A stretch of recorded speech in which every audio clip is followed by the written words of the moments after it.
अंदर की बात को साहब ने बाहर प्रकट कर दिया और कहने लगे, हे धर्मदास।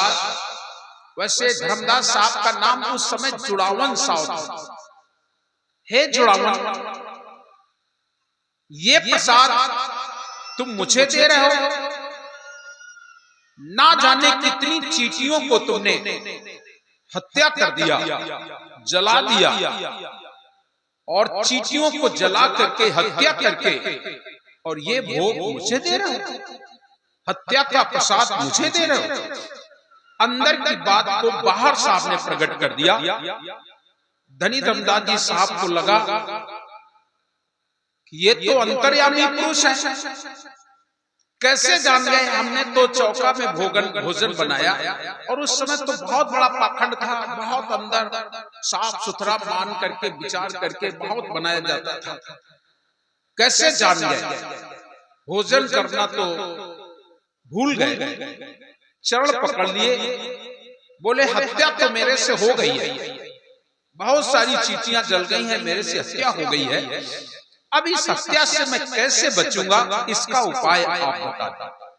चरणों में गिर जाते हैं और जिस समय चरणों में गिर जाते हैं तो साहब कबीर कहने लगे, हे धर्मदास, ये थाल आप चौका में ले जाएं और ले जाकर के रख दें चौका में। जो चींटियां जल गई हैं वो चूल्हे से निकलेंगी और एक एक कण अपना लेंगी, तुम्हारा भोजन भी साफ सुथरा पाक हो जाएगा और चींटियां भी आ जाएंगी। धर्मदास साहब को और एक चिंता हो गई कि जो जली हुई चींटियां हैं वो कैसे, वो जिंदा कैसे होंगे, ये कैसे पुरुष है? ऐसा तो आज तक हुआ ही नहीं कि जो जल गया हो, जो मर गया हो, वो पुनः आ जाए। ऐसा कैसे हो सकता है? ऐसा मन में विचार किया। लेकिन धनी धर्मदास जी साहब को संतों पर, ईश्वर पर, परमात्मा पर विश्वास था।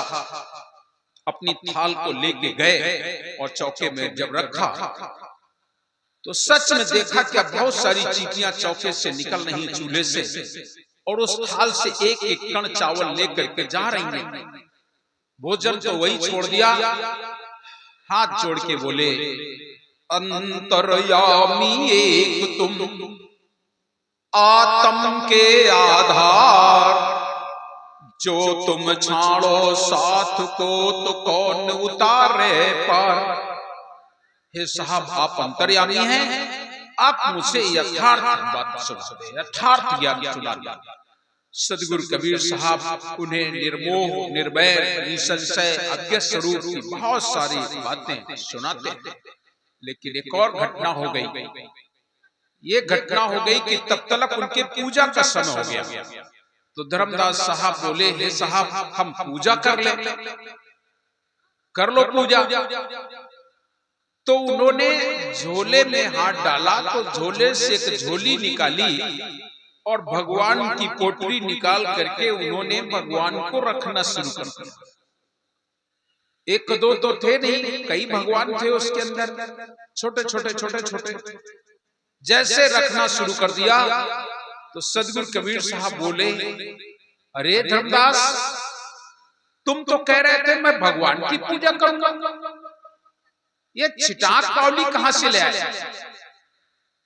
छोटे छोटे भगवान को देख करके साहब ने कटुस फटकार लगाई, ये कहां से ले आया? तुम तो कह रहे थे मैं भगवान की पूजा करूंगा,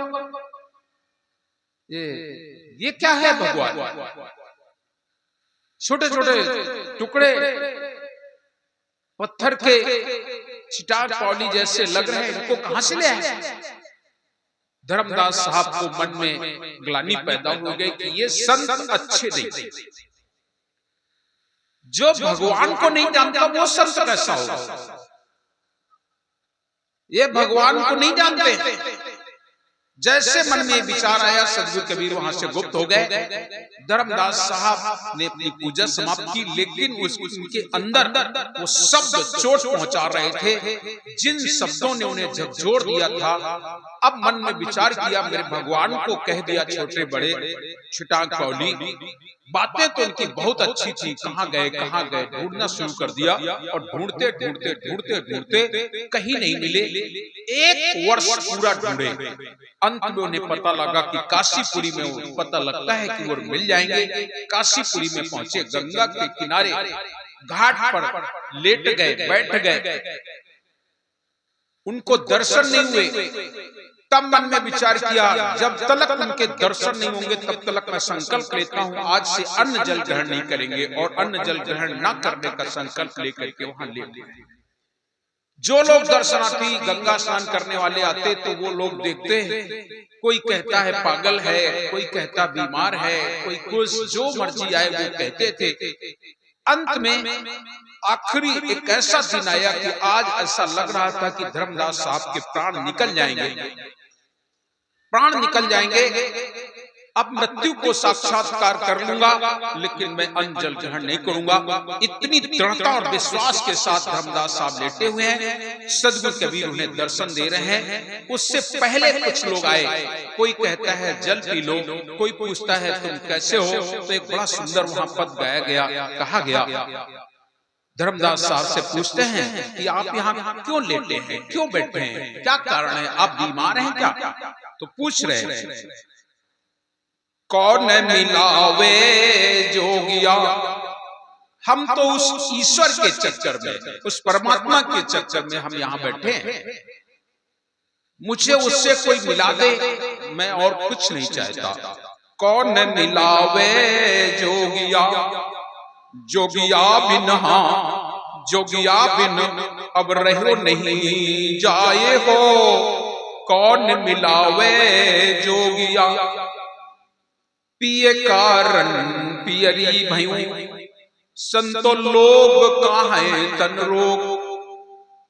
हम तो अपने परमात्मा के विरह में पीले हो गए हैं, लेकिन दुनिया वाले रोग कह रहे हैं। पिए कारण पियरी भयूं, संतो लोग कहाँ है तन रोग। जप तप संयम मैं करूं, संतो पिया मिलन के योग हो। कौन मिलावे जोगिया, जोगिया बिन, हाँ जोगिया बिन अब रहो नहीं जाए हो। कौन मिलावे जोगिया, हाँ हिरनी पिय पारधी, संतो मारे शब्द के बाण।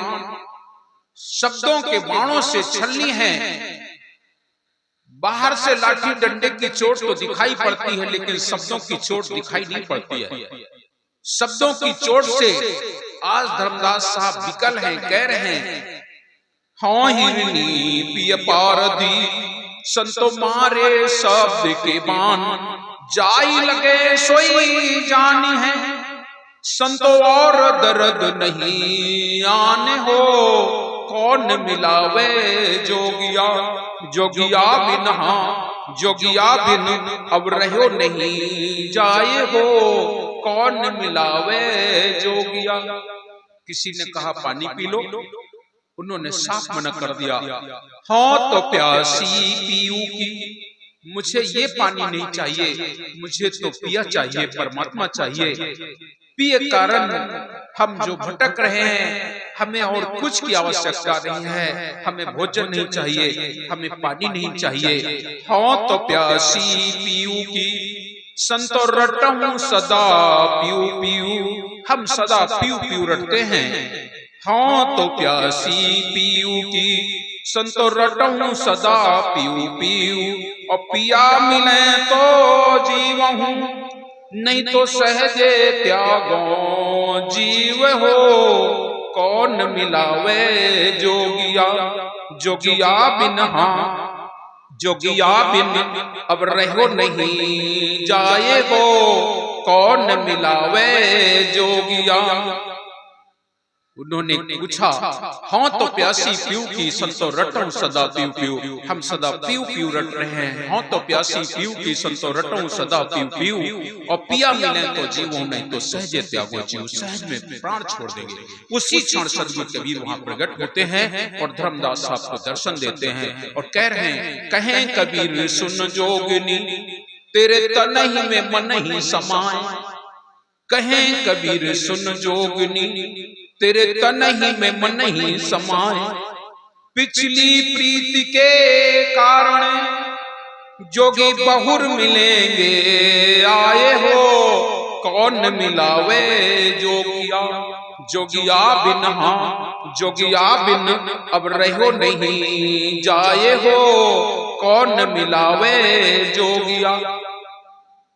आज साहब कह रहे हैं, हे धर्मदास तुमने ये रूप कैसा बना लिया, जोगिन का रूप बना लिया, इस रूप को तूने धारण कर लिया। सुन, कहें कबीर सुन जोगनी तेरे तनहि में मन ही समाए, पिछली प्रीति के कारण जोगी बहुत मिलेंगे आए। मेरी तेरी पिछली प्रीति है, और इस संसार में जब पिछली प्रीति होती है वही उससे जरूर मिलता है। आज धर्मदास साहब को सदगुरु कबीर मिल गए। कहें कबीर सुन जोगनी तेरे तनहि में मन ही समाए, पिछली प्रीति के कारण जोगी बहुत मिलेंगे आए। पिछली प्रीति के कारण मिले हैं धर्मदास, और जब धर्मदास साहब को मिले तो धर्मदास साहब अपने निज गृह बांधवगढ़ ले आए और ला करके उनसे ज्ञान उपदेश सुनते हैं। अच्छी से ज्ञान उपदेश जब सुनते हैं तो उनके जीवन में ज्ञान उदय होता है, और जब ज्ञान उदय होता है तब साहब धर्मदास साहब सदगुरु कबीर से हाथ जोड़कर विनय करते हुए और पूछते हैं, हे साहब दया करें, हम आपसे ये प्रश्न करते हैं कि अब साहेब मोहि देव बताई अमर लोक सो कहां है, वो लोक कहां है, वो सतलोक कहां है जहां से ये जीव आया है, आखिरकार ये जीव कहां से आया है। प्रश्न तो सभी लोग करते हैं, वाह घर की सुध को न बतावे, जा घर से जीव आया है, उस घर की कोई सुध नहीं बताता है कि आखिरकार वो जीव कहां से आया है।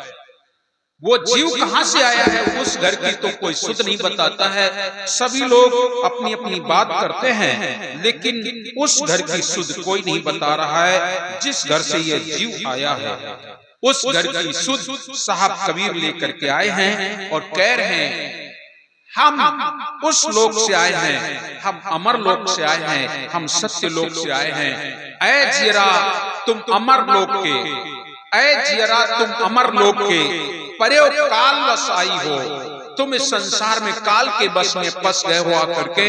ऐ जियरा तुम अमर लोक के, पर्यो काल वश आई हो, तुम सुध भूल गए वाह घर की महिमा आपन गाई हो, तुम उस घर की सुध भूल गए हो, महिमा अपनी गाना शुरू कर दिया है। अमरपुरी से आया बंदे, ये जीव कहां से आया है साहब बता रहे हैं, अमरपुरी से आया बंदे फिर अमरापुर जाना है। कहें कबीर सुनो भाई साधु, ऐसी लगन लगाना है, ऐसी लगन लगाना है कि हमें अपने निज लोक जाना है। उस समय धर्मदास साहब पूछते हैं कि वो लोक कहाँ है, कहाँ हम रहते थे, कहाँ के हम निवासी हैं। सदगुरु ने बतला रहे हैं, अब साहेब मोहि देव बताई, हे साहब मुझे सृष्टि की रचना के बारे में बताएं। अब साहेब मोहि देव बताई अमर लोक सो कहां रहा, ये अमर लोक कहाँ है, कैसा है। लोक द्वीप मोहि वर्ण सुनाओ, तृषावंत को अमी पियाओ, कौन द्वीप हंसन को वासा, कौन द्वीप ग्रह पुरुष निवासा, भोजन कौन हंस का करही, वाणी और कहाँ पुनित उच्च रही, कैसे पुरुष लोक रच राखा, दीपई कर कैसे अभिलाषा, तीन लोक की उत्पत्ति माखो, वर्णन सकल कोई जन राखो। ये संसार की उत्पत्ति कैसे हुई, इसकी महिमा मुझे बताओ। काल व्यंजन के विद भयो, ये काल काल सब लोग कहते हैं, महाकाल महाकाल महाकाल काल, ये कैसे इसकी उत्पत्ति हुई, काल व्यंजन कैसे भयो, कैसे षोडश रहो, कैसे चार खान विस्तारी, कैसे जीव काल वशधारी, कैसे कूर्म शेष प्राजा, कैसे मीन बारह साजा, त्रय देवा कौने विद भयो, कैसे मही आकाश निर्भयउ, चंद्र सूर तारा गण कैसे भयउ, कैसे सब जीव ये ठहु, कै बिद भई शरीर के रचना, भाको साहेब उत्पत बचना, जाते संशय होय अछेदा, पाए भेद मन होय अखेदा, आदि उत्पत्ति कहो सद्गुरु।